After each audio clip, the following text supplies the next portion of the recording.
your storm. Where are my crazy praisers at? These are the folk that know God has been good to you, and you're not ashamed to let the world know that you've been blessed by God. Take the first person hand you held, look at him in the eye, and repeat after me. Say, neighbor, oh, neighbor, I've been through my share of storm, but I stopped by to tell you, you can survive the perfect storm. Amen. Come on, give God a hand clap of praise. Surviving the perfect storm. My sisters and my brothers, the life we live is filled with trials and tribulations. It is jam-packed with mountain highs and valley lows, twists and turns, ups and downs. Our life is filled with so many ups and downs that sometimes it feels like we are on a roller coaster without any brakes. Truth be told about this thing, this life is so laced with unpredictable moments to the point that sometimes we don't know whether we are going or coming. Our situations become so riddled with trials and tribulations that in this life there are certain situations that will bring all of us to our knees. We then stand toe-to-toe with the reality, Pastor Stanley, that we cannot do this without God on our side. Saints, life can get so rough that it will make a grown man cry, make a young lady call on God like he is her new man, and then cause a sinner who has sinned all his life declare that Jesus is Lord. See, the best way to describe these trials of life is to remember what Grandmama compared trials and tribulations to when she was going through her situations, when she would simply say, baby, Grandmama is going through a storm. They would be parabolistically comparing swift transitions of life to that of lightning, thunder, wind, and rain. See, when Grandmama and Granddaddy would go through their storms, it wasn't the fact that rain was falling down on their head, but sometimes money started looking funny. Change started looking strange. And when family problems started getting bad and death crept up in the house, they would just simply say, Grandmama and Granddaddy are going through a storm. See, storms that Grandmama and them, if y'all don't mind, would pray to God when they were at home. Storms would get so heavy that they would go to church and give priceless worship. And then they would sing songs that would encourage their spirit until they would somehow look up and say, the storm is over now. Can you just touch 3 people real quick and tell them, hang in there until your storm is over? See, whether we want to admit it or not, when we were born into this earth, the Bible says that the man that's born of a woman ain't got but a few days. And those few days are going to be filled with trouble. I don't care who you are. I don't care where you live. I don't care what kind of money you make. I don't care what kind of car you drive. So everybody in here is going to have to go through some storm. I stopped by in the 3rd watch of your revival to let all of us know that you can survive your storm. And I hear you asking the question, Lamar, how is it that we can survive storms when I've got all of these problems wrapped around us? Well, let me tell you, there are 2 ways tonight that I want to tell you that God has already given proof that you'll survive this storm. The first way I want to share with you that you will survive your storm is, number 1, you have already been through some storm. See, saints, in order for us to survive our present storm, we must recognize that this is not the first time that we have had our back up against the wall. So this means we have been through some tempestuous moments. We have cried before. We have been broke before. We have been pressed down to the pressures of life before.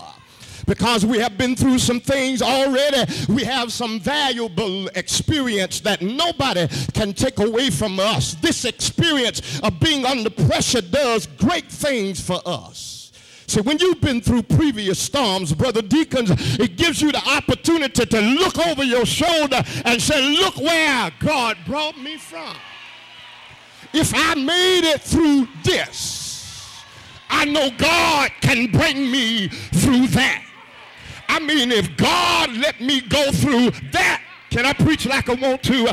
If God brought me through that hell, then sure enough, I can come through. See, so the past storm build our confidence for the present storms. And the present storm gets us ready for the storm that's coming in September, October, November, and December. However, each storm makes us stronger and stronger. Can I throw my car in park and cut on my blinkers and sit right here for a moment and tell you, stop trying to run from your storm. Stop trying to get out of what God got for you to go through. Sometimes you just got to buckle your seatbelt and say, God, if this is your will, then let me go through the storm. Come here, come here, come here, Job, come here. Job, while you were in the middle of your storm, what would you tell us about trying to vacate the storm? Job would tell you, though he slay me, yet shall I trust him.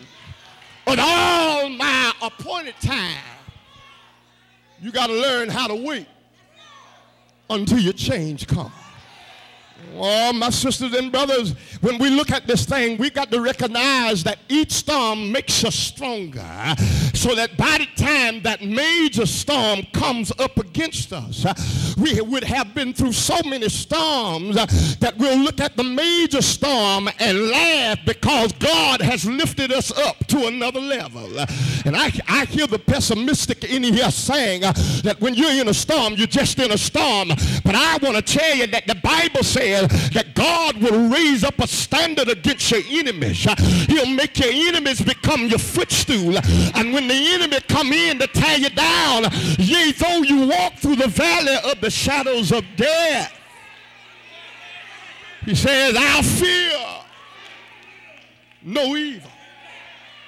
My sisters and brothers, when I hear this, when I tell you this, when I see this to you, that your previous storms are the sign that you're going to survive this storm, it gets to the point that your spirit man rises up and says, if I've been through this, I can go through that. As a matter of fact, can I give you some deep word in here? You and I must understand that everything that the devil puts on us is already pre-rehearsed anyway. The devil ain't got no new tricks. The devil ain't trying to do nothing different. The devil telling the same lies he's been telling all along. You got to make up in your mind to look at the devil and say, I've heard this before. I've been here before. As a matter of fact, I got the t-shirt, the mug, and the postcard. You can't touch me. I will survive.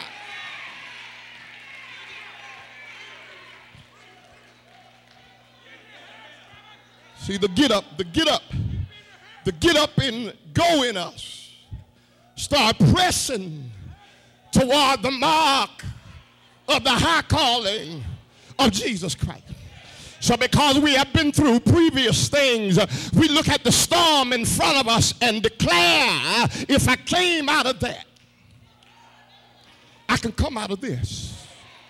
We look at everybody that walks away from us when we're in the middle of our storm. And don't you be no fool. You'll find out who's really with you when the stars of light start raging. Don't you be crazy. You'll find out who's really your friend when the lightning start flashing and the thunder start rolling.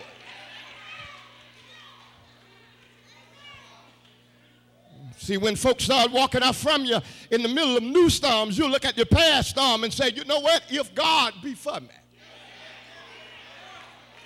he'll be more for me than the whole world against me. Can you just go and touch your neighbor, bother him one more time and tell him I'm going to make it through this because God brought me through that. Oh, y'all ain't talking in here. I need you to find you somebody that look like they came to have church and shake their hand and shake it like you're going to shake it off and tell them, if you only knew half of the stuff I've been through in my life, if you only knew how many times they tried to get me fired, if you only knew how many times they tried to get me put out of doors, if you only knew how many times I was all by myself, you'd understand when I say that I'm going to make it through this storm. So the first reason that you know that you're going to make it through the storm that's before you is you have to tell yourself, I made it through previous storms, and this too shall pass. I wish I had a witness in here. So the second reason, let's quickly move to my final reason why the storm cannot take you out and you'll survive. The second reason that you will survive is the storm is tailor-made just for you. Okay, somebody ain't gonna get with this right here. I said the storm that you're in is for nobody else but for you. So can I throw my car back in park and cut my blinkers back on for a minute? See, the storm is tailor-made for you because what God does is God lets us get in the midst of storm because what he wants to do is build character and class. See, somebody is going to miss this because if you go through something, by the time you come out of it, you ought to have a stronger prayer life. You ought to be more mature than you were before you went in it. That's why you can tell folk that ain't never been through nothing because they'll let one lie run them out of the church. They'll let one rumor cause them to drop out of Sunday school. They will allow one hater to cause them to walk off of their job. But I declare and I believe you ought to look at your neighbor and say, you can talk about me all you want to talk about me. That's for me and my house, we gonna serve the Lord. Can I dip in this Kool-Aid for a little bit? I heard y'all just paid off a mortgage. Blessed be to God. And I'm going to tell y'all something, Union, you ought to look at your members and say, everybody else can leave all they want to. I'm going to say where the blessings are flowing at. And this is where it's happening at. Y'all ought to shake somebody.